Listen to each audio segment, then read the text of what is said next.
Alors, je vous présente un tarot qui est une reproduction d'un tarot historique, donc le tarot de Paris, qui date normalement enfin l'original date du XVIIe siècle. C'est une édition Grimaud.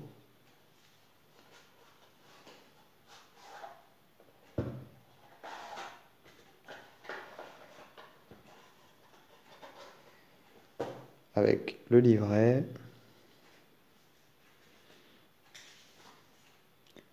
Donc tarot de Paris, introduction au jeu, un petit historique.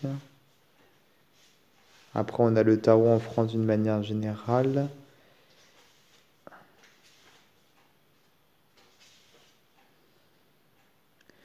Donc, comment le tarot devient divinatoire. Commentaire à interprétation des arcanes majeures du tarot de Paris. Donc là, on a l'interprétation, les significations des arcanes majeures. Et puis, on a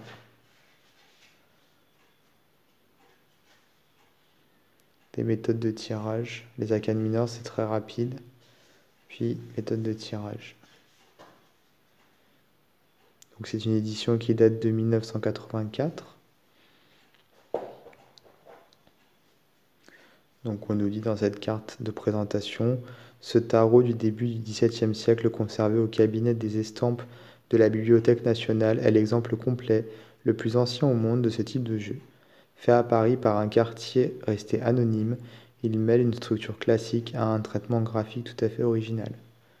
Oui, c'est vrai que vous allez voir la structure est classique, mais par contre, le style est vraiment spécial.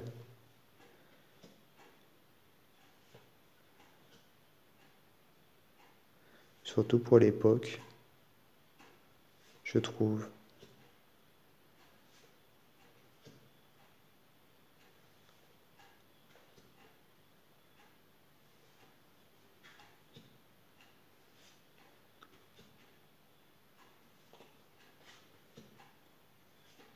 Pour chaque carte, on a le sceau ici, le sceau d'origine.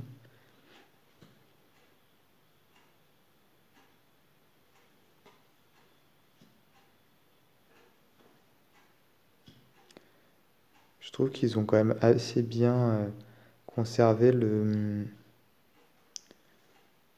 dessin original. Parce qu'il y a des reproductions, quelquefois, ils retravaillent les cartes. Et ça rend pas terrible. Là, on voit vraiment que c'est à moitié effacé.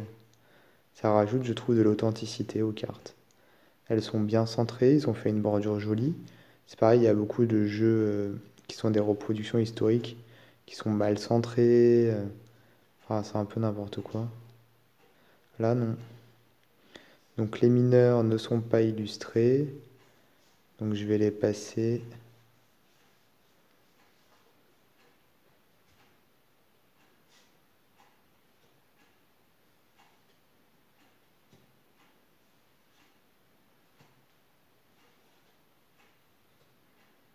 À part la première, qui est illustrée.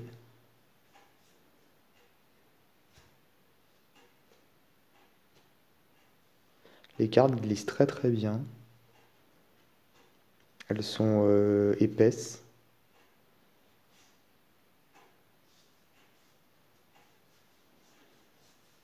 Elles ont les bouts un petit peu pointus et du coup, quelquefois, ça peut être un petit peu désagréable à manipuler à cause de ça. Parce qu'on peut se piquer.